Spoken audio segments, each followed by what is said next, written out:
دوستو، کیا آپ کو پتہ ہے آب زمزم سب سے افضل پانی نہیں ہے اور جنت کی نہر کا پانی بھی سب سے افضل نہیں ہے؟ تو پھر کون سا پانی سب سے افضل ہے؟ یہ آپ کو ویڈیو کے آخر میں پتہ چل جائے گا، جسے سن کر آپ بے ساختہ بولیں گے سبحان اللہ۔ آج ہم بات کریں گے حضور اقدس تاجدار مدینہ، وجہ کائنات، امام الانبیاء، فخر الرسل صلی اللہ علیہ وسلم کے 3 زبردست معجزات کی۔ ویسے تو آقا علیہ الصلاۃ والسلام کے معجزات بے شمار ہیں، لکل نبی فی الانام فضیلہ وجملتها مجموعۃ لمحمد۔ مخلوق میں جتنے بھی انبیاء آئے ان سب کو جتنی فضیلتیں حاصل ہوئیں وہ ساری کی ساری حضور کے لیے جمع کر دی گئی۔ حسن یوسف دم عیسیٰ ید بیضا داری، آنچ خوبہ ہمہ دارن تو تنہا داری۔ حضرت عبداللہ ابن عباس رضی اللہ تعالیٰ عنہ فرماتے ہیں کہ ایک دیہاتی حضور صلی اللہ علیہ وسلم کی خدمت میں حاضر ہوا اور عرض کیا کہ میں کس نشانی سے آپ کو پہچان لوں کہ واقعتاً آپ نبی ہیں؟ تو آقا دو عالم نے فرمایا، میں کھجور کے درخت کی اس خوشادار ٹہنی کو بلاتا ہوں، یہ آ کر گواہی دے گی کہ میں اللہ کا رسول ہوں۔ اس کے بعد آپ نے اس ٹہنی کو اپنی طرف بلایا، وہ ٹہنی اپنے درخت سے جدا ہو کر چلتی ہوئی حضور صلی اللہ علیہ وسلم کی قدموں میں آ گری۔ پھر اس نے حضور صلی اللہ علیہ وسلم کی شہادت دی۔ آپ صلی اللہ علیہ وسلم نے اس سے فرمایا کہ دوبارہ اپنی جگہ لوٹ جاؤ۔ وہ دوبارہ جا کر اپنے درخت کے ساتھ جڑ گئی۔ یہ معجزہ دیکھ کر دیہاتی بھی ایمان لے آیا۔ حضرت ابو ہریرہ رضی اللہ تعالیٰ عنہ فرماتے ہیں کہ ایک چرواہا اپنی بکریوں کو چرا رہا تھا۔ ایک بھیڑیے نے اس کے ریوڑ پر حملہ کیا اور ایک بکری کو دبوچ کر لے گیا۔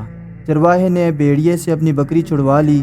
وہ بھیڑیا ایک ٹیلے پر چڑھ گیا اور انسانی زبان میں کہنے لگا کہ تم نے آج میرا رزق مجھ سے چھین لیا ہے۔ وہ چرواہا کہنے لگا کہ کتنی عجیب بات ہے کہ بھیڑیا بھی بات کرتا ہے۔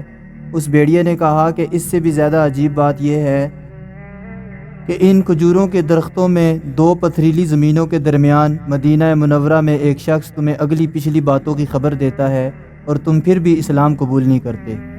وہ چرواہا یہودی تھا۔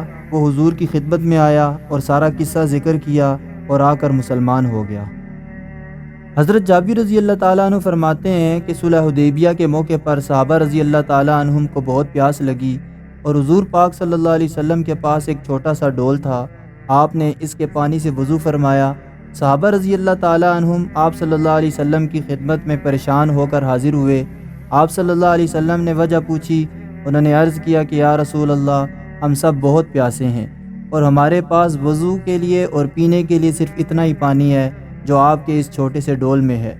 یہ سن کر آپ صلی اللہ علیہ وسلم نے اپنا دست مبارک اس ڈول میں ڈالا تو پانی آپ کی انگلیوں کے درمیان سے ایسے پھوٹنے لگا جیسے چشمے بہہ رہے ہوں۔ صحابہ رضی اللہ تعالیٰ عنہم فرماتے ہیں کہ پھر ہم نے اسی سے پانی پیا بھی اور اس سے وضو بھی کیا اور پانی کے برتن بھی بھر لیے۔ حضرت جابر رضی اللہ تعالیٰ عنہ کہتے ہیں کہ ہم اس وقت 1500 تھے اور اگر ہم 1,00,000 بھی ہوتے تو وہ پانی ہمیں کافی ہو جاتا۔ تو دوستو، کون سا پانی سب سے افضل ہے؟ بعض علماء نے کہا کہ زمزم سب سے افضل ہے۔ بعض علماء کی رائے ہے کہ جنت کی نہر کا پانی سب سے افضل ہے، مگر بعض دیگر علماء نے بہت زبردست فیصلہ کیا۔